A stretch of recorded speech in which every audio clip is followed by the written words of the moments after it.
UDF തികഞ്ഞ സന്തോഷത്തിലാണ്. കേരള ജനത നമുക്കൊപ്പം നിന്നുകൊണ്ട് പൂർണ്ണ മനസ്സോടെ വിജയിപ്പിച്ചു. UDFന്റെ വമ്പൻ വിജയത്തിൽ സന്തോഷിച്ചുകൊണ്ട് മാധ്യമങ്ങൾക്ക് മുന്നിൽ വന്നിരിക്കുകയാണ് KPCC പ്രസിഡന്റ് സണ്ണി ജോസഫ്.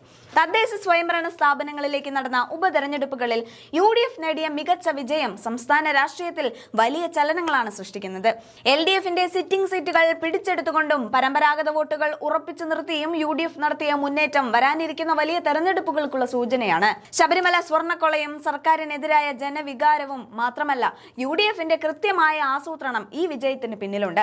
സ്വർണ്ണക്കൊള്ളയ്ക്ക് കൂട്ടുനിന്നവരും ജയിലിലേക്ക് പോകേണ്ടി വരും. ജനങ്ങൾ നടത്തിയ വിലയിരുത്തലിന്റെ ഫലമാണ് ഇത്. മുഖ്യമന്ത്രിയുടെ തെരഞ്ഞെടുപ്പ് ദിവസത്തെ പരാമർശം ജനം തള്ളി. UDFന്റെ വിജയത്തിലെ ഏറ്റവും നിർണായക ഘടകം സംസ്ഥാന സർക്കാരിന്റെ ജനവിരുദ്ധ നയങ്ങൾക്കെതിരെയുള്ള ജനരോഷം തന്നെയാണ്. സാമ്പത്തിക ധൂർത്തും ക്ഷേമ പെൻഷനുകളുടെ മുടക്കവും അവശ്യ സാധനങ്ങളുടെ വിലക്കയറ്റവും സാധാരണ ജനങ്ങളെ ബുദ്ധിമുട്ടിച്ചു. ജനക്ഷേമ പദ്ധതികൾ കൃത്യമായി നടപ്പാക്കിയില്ല. തൊട്ടതെല്ലാം പിഴച്ച സർക്കാരാണ് LDFന്റേത്. ജനവിരുദ്ധ നയങ്ങൾ എന്ന് പ്രതിപക്ഷം വിശേഷിപ്പിച്ച എല്ലാ തീരുമാനങ്ങളും വോട്ടെടുപ്പിൽ പ്രതിഫലിച്ചതായും കാണാം. ശബരിമല സ്വർണ്ണക്കൊള്ള LDFനെ നിലം പരിശാക്കി.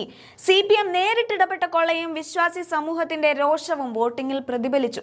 ഇടതിന്റെ പരമ്പരാഗത വോട്ടർമാരെ പോലും മാറി ചിന്തിക്കാൻ ഇത് പ്രേരിപ്പിച്ചു. അഴിമതിക്കെതിരായ ജനങ്ങളുടെ വികാരം വോട്ടായി മാറുന്ന കാഴ്ചയാണ് പല വാർഡുകളിലും നമ്മൾ കണ്ടത്. അതുപോലെ തെരഞ്ഞെടുപ്പിനായി കരുതി വെച്ച് ഇടതിന്റെ ആയുധങ്ങളുടെ എല്ലാം മുനയൊടിച്ച ഫലമാണ് ഉണ്ടായത്. പാലക്കാട് MLA രാഹുൽ മാങ്കൂട്ടത്തിലിനെതിരെ ഉയർന്ന വ്യക്തിപരമായ ആരോപണങ്ങളെയും കേസുകളെയും രാഷ്ട്രീയ പ്രേരിതമായാണ് ജനങ്ങൾ കണ്ടത്. ഇക്കാര്യത്തിൽ ജനം UDF നിലപാടുകൾക്ക് ഐക്യദാർഢ്യം പ്രഖ്യാപിക്കുകയായിരുന്നു. ടീം UDFന്റെ ഒറ്റക്കെട്ടായ പ്രവർത്തനം തന്നെയാണ് സംഘടനാപരമായ കോൺഗ്രസിന്റെ ഹൈലൈറ്റ്. വളരെ മുൻപേയുള്ള ആസൂത്രണവും അതിന്റെ നടപ്പാക്കലും മികച്ച ഫലത്തിലേക്ക് നയിച്ചു. കേരളത്തിലെ കോൺഗ്രസ് നേതാക്കൾ എങ്ങനെ പ്രവർത്തിച്ചുവെന്ന് ഇപ്പോൾ വ്യക്തമായി. തിരുവനന്തപുരത്ത് കോൺഗ്രസ് വലിയ മുന്നേറ്റം നടത്തിയെന്നും LDFന്റെ ഭരണപരാജയമാണ് തിരുവനന്തപുരത്ത് BJPയെ സഹായിച്ചതെന്നും KPCC അധ്യക്ഷൻ സണ്ണി ജോസഫ് പറഞ്ഞു. അതുപോലെ തിരുവനന്തപുരത്ത് LDFന്റെ സീറ്റാണ് കുറഞ്ഞത്. തലസ്ഥാനത്ത് ഭരണവിരുദ്ധ വികാരം കോൺഗ്രസിന് വോട്ടാകാത്തതിന് പിന്നിൽ നേതൃത്വത്തിന് വീഴ്ചയുണ്ടോ എന്ന് പരിശോധിക്കും. മുരളീധരന്റെ നേതൃത്വത്തിൽ മികച്ച പ്രവർത്തനമാണ് തിരുവനന്തപുരത്ത് നടത്തിയത്. സർക്കാർ ഒരു തരത്തിലുള്ള തിരുത്തലുകൾക്കും തയ്യാറായിരുന്നില്ല. 200-ലധികം ഗ്രാമപഞ്ചായത്തിൽ LDFന്റെ UDFനേക്കാൾ ഭൂരിപക്ഷമുണ്ടായിരുന്നു. അതാണിപ്പോൾ തിരുത്തിക്കുറിച്ചത്. എല്ലാ ത്രിതല പഞ്ചായത്തിലും വൻ വിജയമാണ് നേടിയത്. സർക്കാരിനെതിരായ വിധിയെഴുത്താണിത്. ശബരിമല സ്വർണ്ണക്കൊള്ള ജനകീയമായി അവതരിപ്പിച്ചു. എന്തായാലും നമുക്ക് സണ്ണി ജോസഫിന്റെ ആ പ്രതികരണത്തിലേക്ക് പോകാം. UDF തികഞ്ഞ സന്തോഷത്തിലാണ്. ജനങ്ങൾ, കേരള ജനത ഞങ്ങൾക്കൊപ്പം അതിശക്തമായ പിന്തുണ നൽകി ഞങ്ങളെ വിജയിപ്പിച്ചു. സർക്കാരിൻ്റെ ജനദ്രോഹ നയങ്ങൾ ഞങ്ങൾ തുറന്നുകാട്ടി, ജനങ്ങളെ മനസ്സിലാക്കി.